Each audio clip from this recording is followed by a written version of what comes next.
We continue our look into Bismarck's founding, beginning with its second year, as the city adopts its new name, just as the railroad reaches the fledgling town, only months before the Panic of 1873 halted railroad construction for almost a decade.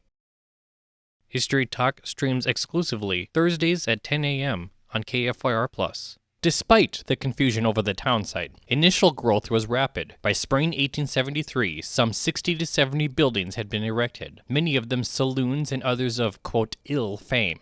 The number of buildings grew to 147 by May. One correspondence telling, in a May 21, 1873, Minneapolis Tribune article, states the town boasted a brewery, pop factory, 3 billiards halls, 3 restaurants, 4 hotels, and a handful of other restaurants, including a grocer and drugstore. The drugstore was none other than John Dunn's store. The W.B. Shaw store, operating from a 100 by 25-foot tent along the riverfront, was reported to have already sold more than $60,000 worth of merchandise, equivalent to more than $1 million today. The store had also diversified into banking, with many deposits topping $1,000. The town's estimated population has swelled to nearly 1,000 people, and was ambitiously projected to reach 5,000 by that winter, according to an 1873 Minneapolis Tribune article. By comparison, that would have been 1/4 the population of Minneapolis at the time. In reality, that population count won't officially be achieved in Bismarck until the 1920 census. As soon as Bismarck got its footing, a nationwide economic depression stunted development, leaving the railroad unfinished for more than a decade. As it boomed without much civil authority, the town that became Bismarck evolved a dire reputation. It was known as the wickedest city in the West. The town was averaging 1 murder per day. Named for its frequent shootings and brawls, Murder Gulch was the block along 4th Street, between Main and Broadway Avenues, where corruptible businesses were clustered. It was also sometimes referred to as Bloody Fourth and Wicked Fourth. There aren't any specific references to those names in the frontier newspapers, but Linda Slaughter referenced the block's notoriety in her manifesto, stating that, quote, no respectable woman would ever walk down that street.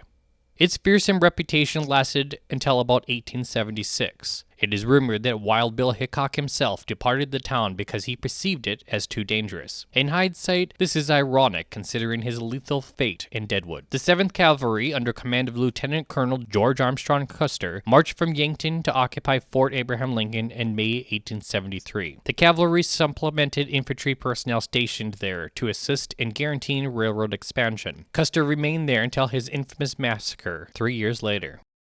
Edmonton was renamed Bismarck in May 1873, with its name change officially recognized on July 17th. On reporting the news on May 8, 1873, the St. Cloud Journal exclaimed, "We fail to see the improvement." Named after Germany's Iron Chancellor, Otto von Bismarck, the name change was an attempt to attract German settlers and investors. The rail line finally reached Bismarck on June 4, 1873, with the first train arriving the following day. The line connected Bismarck to such important destinations as Lake Superior and Minneapolis-St. Paul. Fare is 5 cents per rail mile, or $29.75 from Bismarck to Minneapolis-St. Paul. Burleigh County was organized on July 9th. James Emmons, William Mercer, and John Dunn, all of whom later have North Dakota counties named for them, were its first county commissioners. Among their first acts was naming Bismarck as county seat, establishing a $25 liquor license, and appointing Linda Slaughter as school superintendent. The Bismarck Tribune printed its first edition on July 6th, with a July 11th dateline. Perhaps the most notable headline from its first edition proclaimed, "Burleigh County Organized." Several other local periodicals would follow, but the original Tribune outlasted them all. 1 month later, in August, J.E. Turner, a Northern Pacific civil engineer, supervised platting of the town, assisted by George Sweet and John Bowen. It was then that Northern Pacific's Land Commission first made lots in Bismarck available to purchase. Sweet and Bowen, who have streets named in their honor, were in charge of selling the lots. The Panic of 1873, an international financial crisis and depression, soured Bismarck's promising future, hastened by the bankruptcy of railroad financier J. Cook and Company on September 18th of that year, and Northern Pacific's own bankruptcy in 1875. Railroad construction halted for the next 6 years. As a result, the line essentially ended at Bismarck for almost a decade. While 555 miles of line had been laid, a gap existed westward, and no bridge yet traversed the mighty Missouri River. When permitted by weather, trains could be ferried across the river, but there was very little reason to do so until the westward line was complete. It wasn't until the winter of 1879, when funding became available, that a so-called bridge of ice was laid directly across the frozen river. Financial woes, limited rail traffic, little industry, and uncertain land claims stunted growth and development. Only buildings deemed essential were constructed by the least expensive means possible. Had the Panic of 1873 not occurred the year following Bismarck's founding, it is interesting to ponder how different Bismarck would be today. Would it have swelled to the 5,000 inhabitants that first year, on its way to become a bustling metropolis, as predicted? Panic of 1873 may have dampened Bismarck's early growth, but it did not stop it entirely. Arguably, for one very important reason: gold, discovered that year in the Black Hills. Ironically, it was the railroad's sudden end in Bismarck that propelled its sudden boom, as gold prospectors arrived to the railroad's terminus in Bismarck before setting off on their journey to the Black Hills, in a gold rush that lasted until about 1878. Aside from the gold rush, Bismarck still had one important asset: the river. Steamboat freighting was frenetic. Sustained by the railroad's terminus, steamboat cargo was transferred from the river to the railroad for further distribution to the east.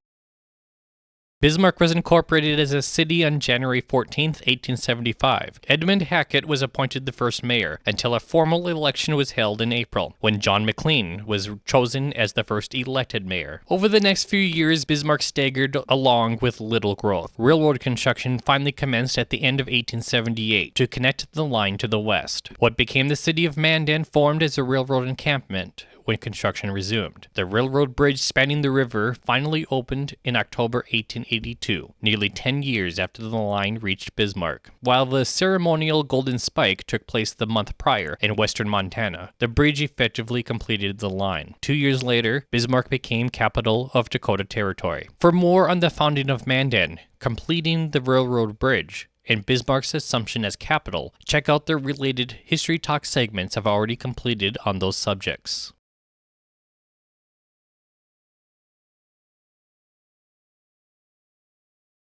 I invite you to check out my 2 Bismarck history books. They are available to purchase on Amazon and select local bookstores. Copies are also available at the Bismarck Public Library. Visit bismarckbook.com for more information. There was our continued look into Bismarck's founding and formative years, including the Panic of 1873's impact on the fledgling city. Is there a local history topic you'd like to be featured? Email historytalk@kfyrtv.com.